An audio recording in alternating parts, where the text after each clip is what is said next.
So take a moment just to come back into this space, this place that we call home.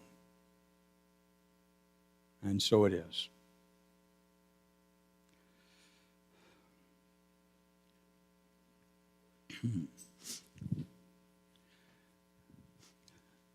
Most of us already know that we spend a lot of time worrying about the past. Sometimes more than we should. Some of us know that we worry about the future. What's it going to be like? What's going to happen? And especially as things become stressful at work or different changes are taking place in our lives, we worry about that future. You know, we worry sometimes about what could have been, what should have been. And we do such a good job of it that we actually start to believe we're supposed to worry. As a matter of fact, if you don't worry, maybe you're not very responsible. And I recently saw a sign on a man's desk, a good while back as a matter of fact. It said, "I've got so many troubles that if anything else happens to me, it will be 2 weeks before I can even start worrying about it." You ever feel like that? Oh, come on, be honest. So anyway, as we look at this, when we really look at our teachings, what we remember is that Jesus taught us in the Sermon on the Mount that it doesn't do any good to worry. He says, "Therefore I tell you, do not worry about your life, what you will eat or what you will drink, or about your body or what you will wear. Is not life more than food and the body more than clothing?" And then he said, "And can any of you, by worrying, add a single hour to your span of life?" Now, if he said it today, he probably would have said, science has taught us, medicine has taught us, psychology has taught us that the more you worry, the shorter is your lifespan. So stop worrying. And it won't do any good anyway, because it just gets in the way of what you can become and who you are and what you are. The Buddha said that peace comes from within. Do not seek it without. Got a few questions. If you bought a house of your dreams next week, would you be at peace? You probably would for a few minutes. You might for a few months until the air conditioner goes, or the dishwasher is not working, or you got to mow the lawn. You see, and then you might quite as at peace. So that's a temporary peace. If you secure what you believe is the perfect job, would you experience inner peace? Probably the first day. And then once you get there, you might find there's some people that you're working with that aren't quite as peaceful as you'd like for them to be, or don't do things the way you think they should, and you start to worry about it, and you're not quite at peace. If you develop and achieve the major goals in your life, would you experience more peace? I think so for a while. But then what would happen is because you achieve those goals and you put things into action, you might find yourself being stressed out about your new responsibilities.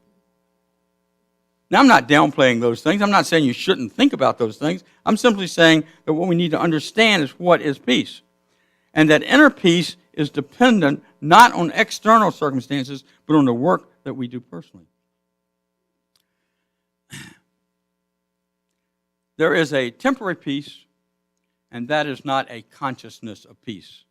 And so what we want to do today is achieve a consciousness peace, an inner peace that carries us really through the events and challenges that we experience in the human condition.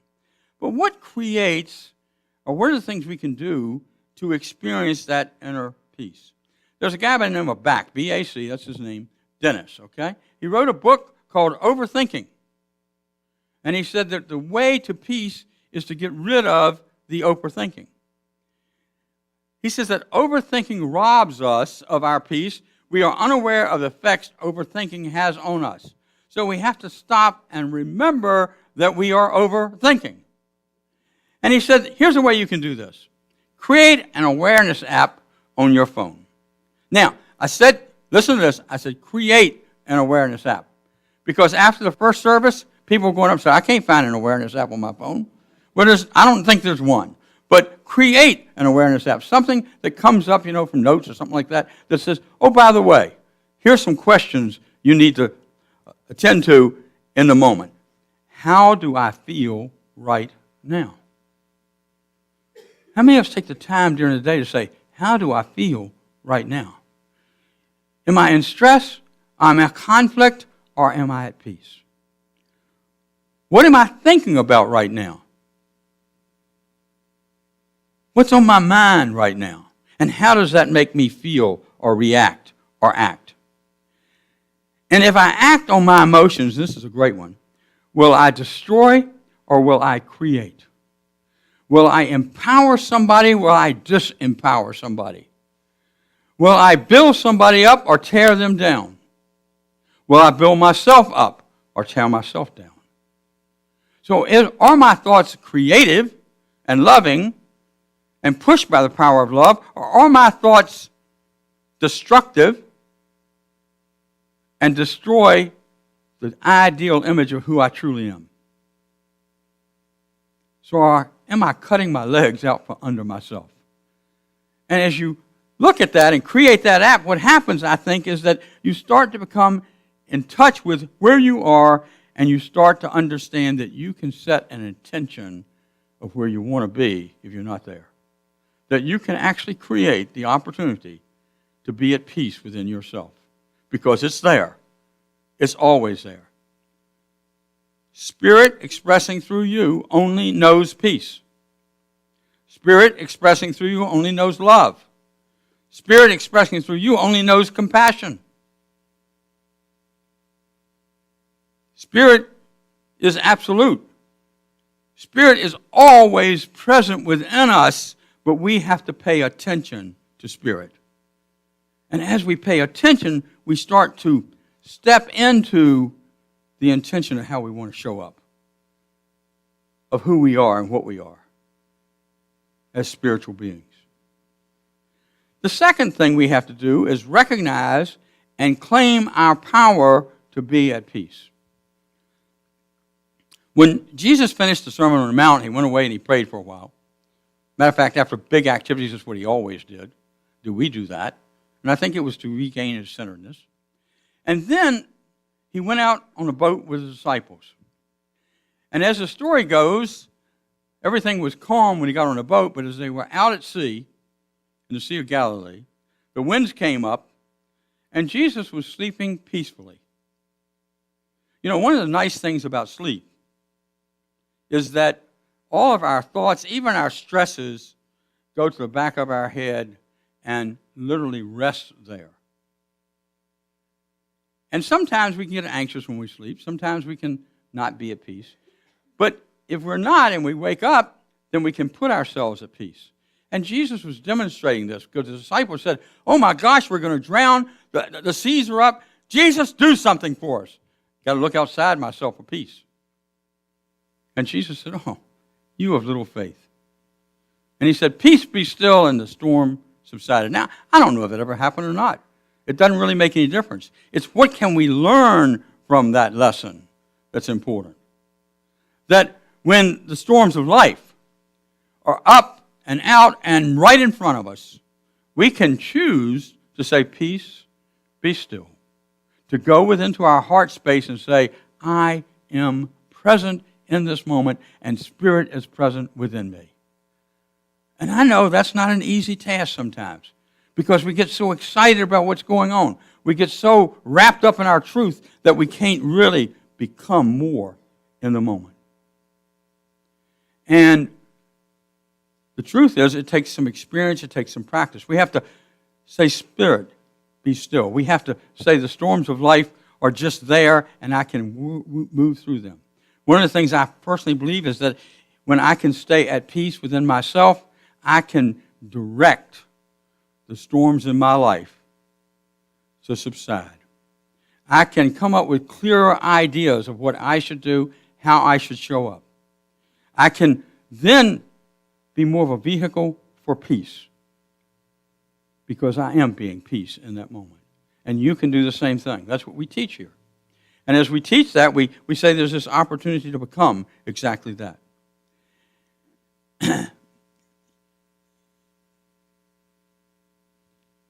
Charles Fillmore said that what is happening in that particular story is that Jesus was saying to us that you can control your thought consciousness.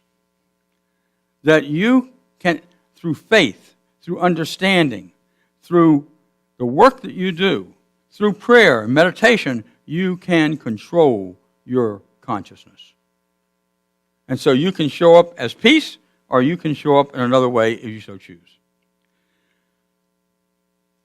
Now, there are some actions that we may think about.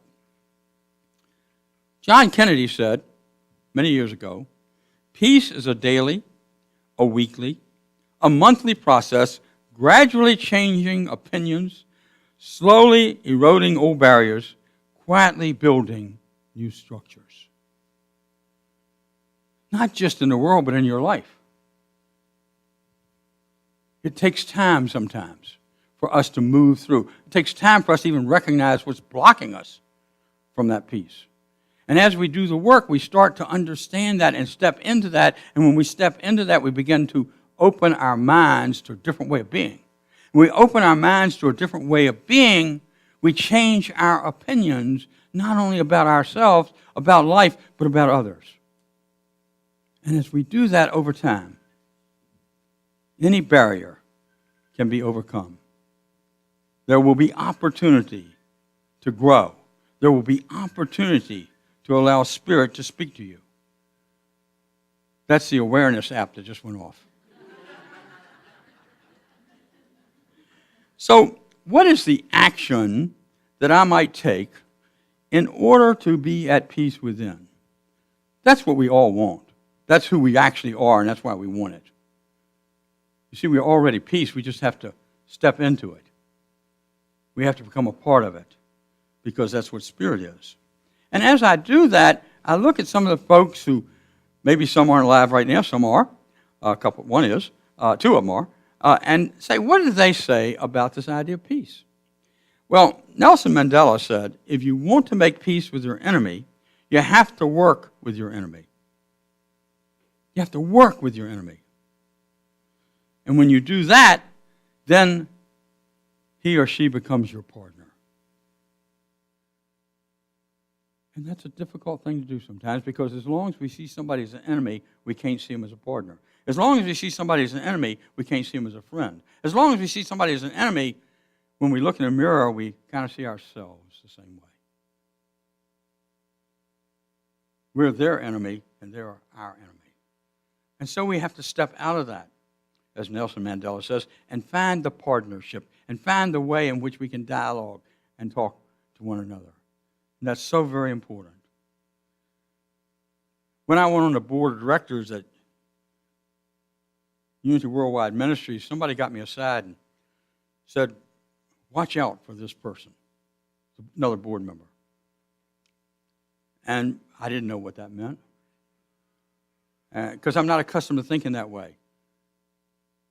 Take the app off. But anyway, and so what happened is that when I went on the board and had my first board meeting, it didn't take me long to figure out who they were talking about, because this guy had strong opinions about things, and he voiced them beautifully.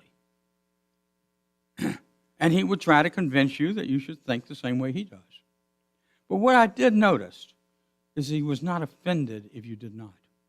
That he could go with the majority even though they didn't agree with him. And he became a dear friend of mine, and still is. And he still can be very strong in his opinion. But at the same time, he has become a partner. And when we disagree, and we do sometimes, we can disagree openly and still love one another in the disagreement. Not get all uptight about it and wondering, what did he mean by that? Or him wondering, what did I mean by that? Because we trust each other. We have become partners in the truest sense. The Dalai Lama says, peace does not mean an absence of conflicts. You know what we say here. Let's agree and disagree in love. Differences will always be there. Peace means solving these differences through peaceful means, through dialogue, education, knowledge, and through humane ways. The speaking circles that go on throughout this city and throughout this world are there for people to dialogue who have different opinions of what's happened to them in their lives, different experiences. If I listen close enough, when I'm talking to somebody who's had a whole different experience than I've ever had. They were brought up differently. They may be of a different race. They may have a culture that was unlike what I was brought up in.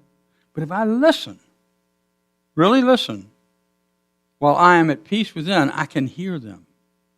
And when I hear them, I then can step into that place where they are. I won't feel what they're feeling. There's no way I can do that. But I'll understand why they feel the way they do. And then that person and myself can dialogue, can talk, can work it out. Or I will ask questions till I understand where they are. And hopefully they'll ask questions so they can understand where I am if there's a difference. There's nothing wrong with conflict. There is something wrong when we don't handle it properly and we don't do it through true, unconditional love. And that is a hard charge sometimes because we get charged up and we want to do things a certain way. And so as we look at that, we start to say, now there's another one here, and this is one I really love. It's by Desmond Tutu, Bishop Tutu, and he said, do your little bit of good where you are. It's those little bits of good put together that overwhelm the world. Isn't it powerful? What it says to me is that what I do in my consciousness makes a difference. That what I do in my consciousness creates either fear or love. And it actually creates them in others. Because they feel what's coming from me to them. We are expressions. And we can be expressions of spirit or we can be expressions of fear. We can be expressions of love or we can be expressions of apathy. The opposite of love is not fear, it's apathy. We can be expressions of God, of that which created us, of peace and power and love. We can be in humility. We can be in harmony. Charles Fillmore, co-founder of Unity, said that peace is being in harmony, which then gives us a sense of tranquility. I love that. And so, doing our piece of it, you see, brings the world together closer. Our vision of a world transformed because we've been transformed is not talking about going out and telling others how they be transformed. Although if you ask me, I can tell you. Instead, it's all about being the example of transformation, being the example of love, being the example of peace. That's what will bring the world together. One idea at a time, one person at a time, one group at a time, one community at a time. I firmly believe, no matter what I see on TV, no matter what I hear, that we're better off today than we've ever been. I believe we are more peaceful as a total society. I believe that we are communicating better in many ways. I believe that the reason for the internet, the reason for Facebook even, the reason for all these ways to communicate is to get to know each other and to pull us together. For us to understand that we cannot be upset about our differences. Instead, we can celebrate our differences. And when we're willing to do that, you see, we're changing the world because we are at peace. It's the only answer I know of. A lot of definitions. But the only answer I know is that as my life is transformed, and that's a continuous process for me, because I'm having to say, what's that? As I turn my little app on to find out where I am in this very moment. And so it's ongoing. But we're building a world, I believe, that works for all. A world of differences where we say yes and we praise the differences. A world where conflict exists, but we're not willing to go to war over it. We're not willing to fight over it. We're learning to love it through. To be in step with Spirit and with ourselves and what we are. So, number one, if you want to be at peace, check your overthinking abilities. Set up that phone app. You have to set your own up. Number two is recognize that you have the power to claim your peace. You are what you believe you are. You are what you see yourself as. And step into that. And then take action. Let your enemy become your partner. Let the Christ within you move through the storms of life. Let your differences bring you together and not tear you apart. Be like Nelson Mandela. Be like the Dalai Lama. Be like Bishop Tutu. These are people of peace, and nobody would ever debate that. But they're at peace because they see the peace in each and every person, and they see the peace in you. I see the peace in you. I experience that here at Unity of Richmond, and I give thanks for it. So experience that peace within yourself. And life will be sunny every day. Thank you. Now at this time, as our ushers come